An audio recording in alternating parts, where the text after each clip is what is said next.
अनेक जन्मों के जो संस्कारी व्यक्ति होता है वो ऐसे सत्संग की भूमिका में पहुंचते हैं। आप लोग कई जन्मों के संस्कारी जीव हैं जो हमारे संत गुरुजों को सुनने आए हुए इस कार्यक्रम के आधार पर। मैं कौन हूँ, जगत क्या है, जगत से मेरा संबंध कैसा है, इस संबंध का विच्छेद कैसे होगा, दुखों का निर्वाह कैसे होगा, विशुद्ध अंतःकरण का परिचय है। जो कामनाओं से ग्रसित है, इच्छाओं को वशीभूत है, संसारिकता के चकाचौंध में फंसा है, उनके हृदय में ऐसे प्रश्न नहीं हो सकते। वो कभी संतों के पास आएगा ही नहीं। इस वातावरण से वो करोड़ों को दूर रहेगा। आपका संस्कार बहुत पवित्र है, प्रबल है। तो जिसके हृदय में ऐसे प्रश्न उठते हैं वो संत की खोज करता है। खोज करते करते करते करते किसी महान स्वार्थी संत के पास पहुंच भी गए। जिनके हृदय में ऐसे प्रश्न उठते हम जिज्ञासु कहते, जिज्ञासु विशुद्ध अंतःकरण का प्रश्न। मैं कौन हूँ, मैं कौन हूँ, आत्मा हूँ, चेतन हूँ, जीव हूँ। मेरे ऊपर कोई परमात्मा खुदा गाड़ नहीं है। सारे ईश्वर खुदा गाड़ परमात्मा मेरी देन है, मेरी कल्पना का देन है। जब बोध हो गया, जिज्ञासु और साधना में लग गया, मुमुक्ष मोक्ष की इच्छुक, जब मोक्ष इच्छुक, जब मोक्ष की परिभाषा बताता हूँ, ये मोक्ष पर जब बोलने लगता हूँ, तो अभी तो मैं करीबद्र आश्रम में आया हूँ, पहले भी कई बार आता रहा। बहुत पहले की बात है, शायद माखन लाल जी बैठे, शायद वो जानते होंगे, और कुछ बुजुर्ग लोग यहाँ बैठे हैं, वो लोग भी जानते होंगे। सन 1970 की बात थी। परम पूज्य गुरुदेव श्री राम सूरत साहिब की संत मंडली, पूज्यवर श्री अभिलाष साहिब जी, हम लोग लगभग 15-20 साधक थे साथ में।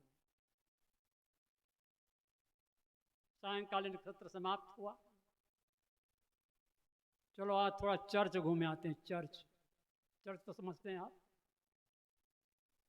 ईसाइयों का प्रार्थना स्थल यहाँ है ना। ये सही घटना बता रहा हूँ। सन 1970 में जब आए थे, शायद मिलकर चलो आज थोड़ा चर्च घूमे आते हैं। चले गए हम लोग। जैसे ही गेट के पास पहुंचे, पादरी जी आ गए फाटक खोलने के लिए। जैसे ही फाटक खोले, हम अंदर प्रवेश ले रहे हैं, जा रहे हैं। जो ही अंदर जा रहे हैं, साहब जा रहे हैं, हम लोग हैं साथ में। संत ईसा एक महान संत थे, श्री अभिलाष साहिब जी ने कहा। संत ईसा एक बहुत महान संत थे। पादरी जी बहुत खुश हुए। अच्छा, आप मानते महान संत मानते हैं, लेकिन मानते क्यों नहीं थे? इसलिए हम मानते। हमारे कहने से थे ऐसी बात नहीं थे, इसलिए हम मानते थे। कहना अच्छा, मतलब पादरी जी बहुत प्रभावित हुए श्री अभिलाष साहिब जी से।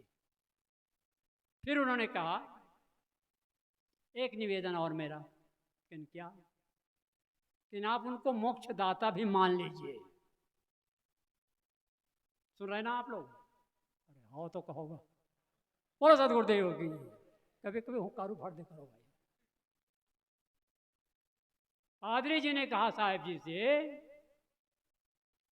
एक निवेदन मेरा, उनको आप मोक्ष दाता भी मान लीजिए। अब साहेब कहाँ रुकने वाले हैं? वो परिचित हैं आप लोग श्री अभिलाष साहिब जी से, बहुत निकट से आप लोगों ने देखा है। मैं अपने कबीर साहब को मोक्षदाता नहीं मानता हूँ, संत ईसा को कैसे मान जाऊं? वो बेचारा एकदम मौन हो गया, कुछ बोल नहीं पाया। अब आपको भी बता देता हूं, कबीर साहब मोक्षदाता नहीं हो सकते। मोक्ष का रास्ता बताने वाले, ले बेटा तो इस रास्ते से चल। ऐसे आज बहुत गुरु घूम रहे, ले बेटा इस फल को खा तेरा मोक्ष हो जाएगा। नंबर 1 का मूर्ख समझो पहले। मोक्ष साधना का विषय, मोक्ष व्यक्तिगत विषय, मोक्ष ट्रेनिंग का विषय। और जिनके हृदय में ऐसे प्रश्न उठते हो जरूर खोजते खोजते ऐसे महापुरुष पास तो पहुंचेगा ही पहुंचेगा, लगना है तो जिज्ञासु जो हम कहते हैं गुरुदेव सदुर मुक्तिदाता,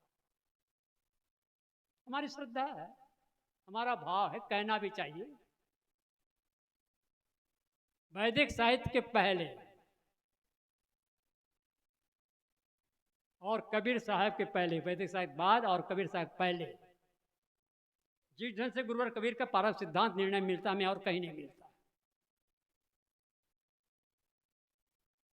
अब ये कविता बार बार, सत्य का संदेह तुम जग को देव कर सका कोई नहीं वैसा किए हो। सत्य का संदेश, सत्य है क्या चीज? सीधी बात है, सत्य दो चीजें, जो दिखाई दे रहा वो है, देखने वाला वो, बस दो चीज। जिसको कारणकार की कटुट व्यवस्था का बोध हो चुका है, कोई भी व्यक्ति को, हम हो आप हो या कोई भी सुज्ञ व्यक्ति, कारणकार के कटुट व्यवस्था का बोध जिसको हो चुका है, वह कभी किसी कर्ता की कल्पना तो कर ही नहीं सकता। वो ईश्वर है। निश्चित समय सूर्योदय होता है, निश्चित समय सूर्यास्त होता है, ठंडी गर्मी वर्षा ऋतु होती है, रात दिन क्रिया, कोई करता है, कोई करता है।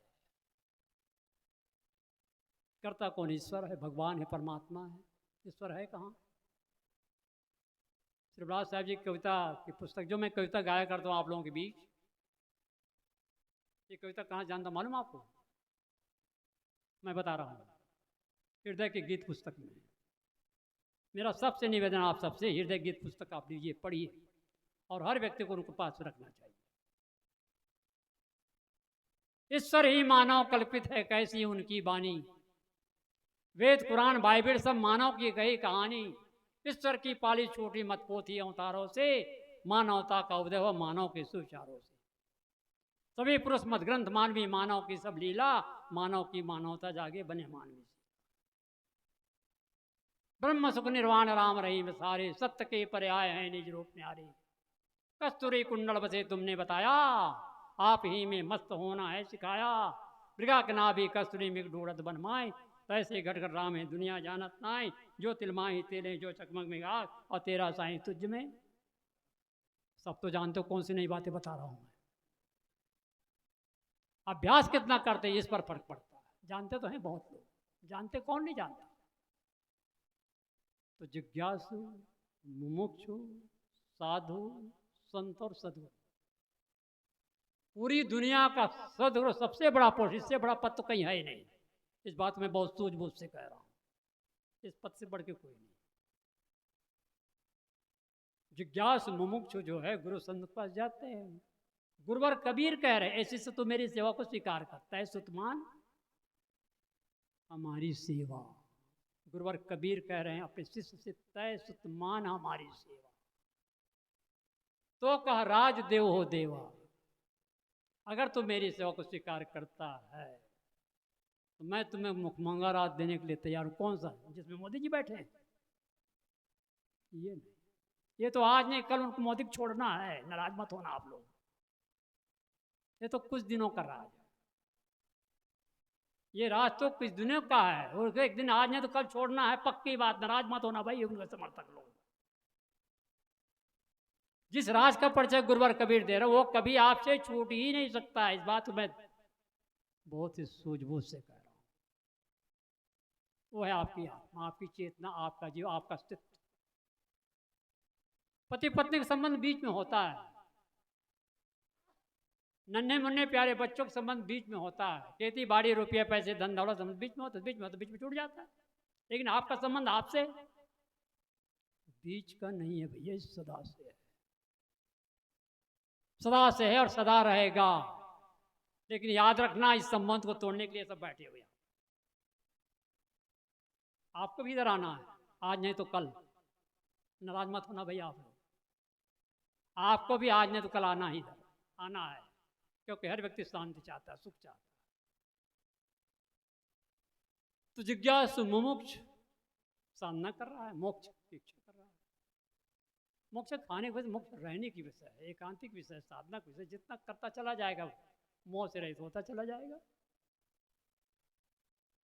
जब वो साधना कर रहा है, कभी कभी वो मन से विचलित हो जाता है, कभी कभी मन से विजय पार कर ले जाता है, वही आगे संत की परिभाषा में पहुंच जाता है। और जो संत एकदम कामनाओं से रहित हो चुका, शांत, जिन्होंने वासनाएं को अंत कर दिया है, अपने आप परिनिष्ठित अपने आप, जिनको कुछ होना चाहिए सो सहन प्रतिष्ठा, इस जीवन में आके जो करना चाहिए कर चुका है, एकदम शांत बैठा हुआ मस्त, एकदम चुपचाप संत एक बैठे, प्रतिष्ठित संत एक जगह संत बैठे थे चुपचाप एकदम समाधि में। एक साधक उनके पास पहुंच गया, विरही साधक उनके पास पहुंच गया, एक विरही साधक उनके पास पहुंच गया और वो कहता है मुझे परमात्मा के दर्शन कब होंगे। उस संत से उन्होंने कहा मुझे परमात्मा दर्शन कब होंगे।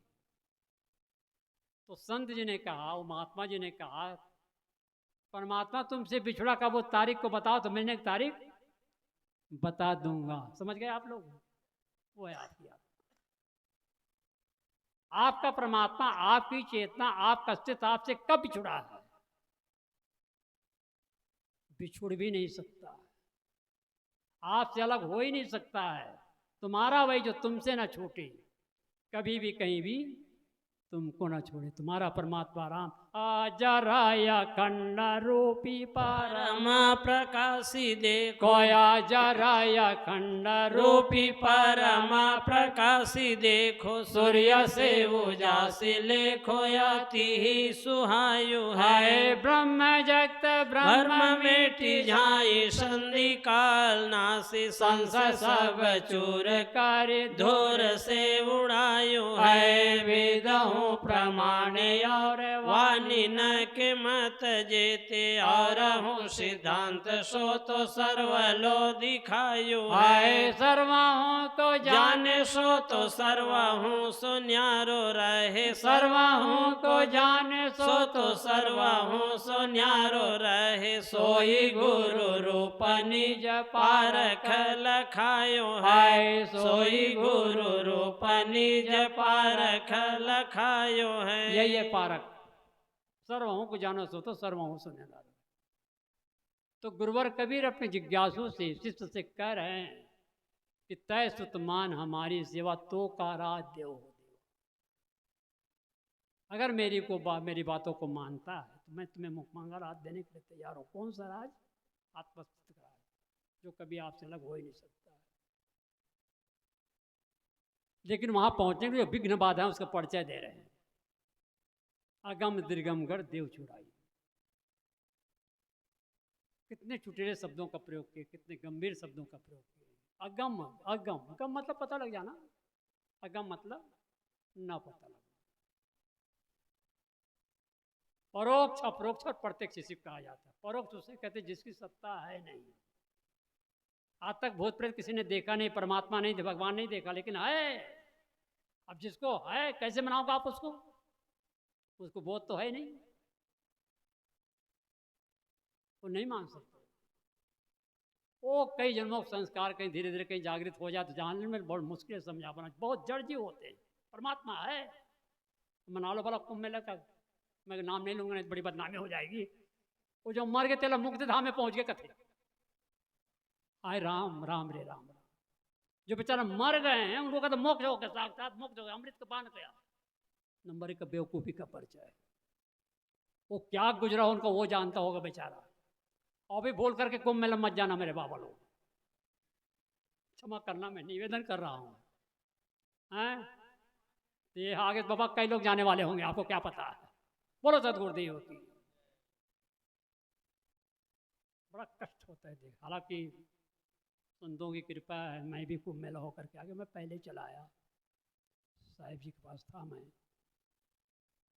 तो अगम दीर्घमगढ़ देव छुड़ाई, और अगम ना पता लगने वाला, परोक्ष मान्यता। दीर्घम दृष्टिगोचर पदार्थ, जो आंख से देखने में, कान में सुनने में, जीभ से चखने में, त्वचा से स्पर्श करने में वही विषय वस्तु। इंद्रियों के भोग जितने ही बढ़ेंगे, चाह की अग्नि उतने ही पड़ेंगे। इस दशा में शांति के दर्शन कहाँ हैं? कामनाओं की जलन ज्वाला जहाँ है। दृष्टि मेरी वायतम ऐश्वर्य पर है, पर ना अंतरतम कभी जाती नजर है।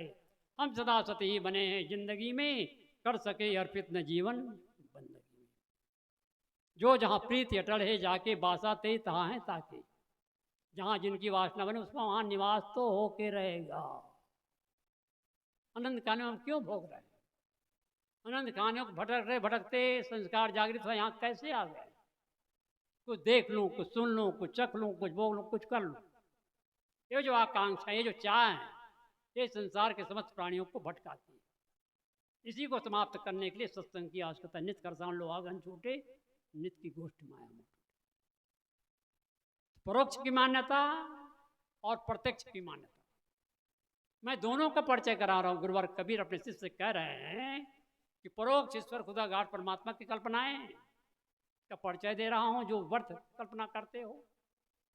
कारण कार्य घटक व्यवस्था को समझो। और प्रत्यक्ष इंद्रियजन्य विषय, इंद्रियों के भोग जितने चाहे जितना भोग लो, कभी पूर्ति नहीं होगी, ना आज तक हुई ना होगी। और वही आशा वासा, जहाँ आशा तहाँ वासा हो, सब जानते हैं अच्छी तरह। इसलिए एकांत बैठो आप इस विषय पर, एकांत मनन करो आप, और बड़ी गहराई से चिंतन मनन को। इस सुख के पीछे दुख है।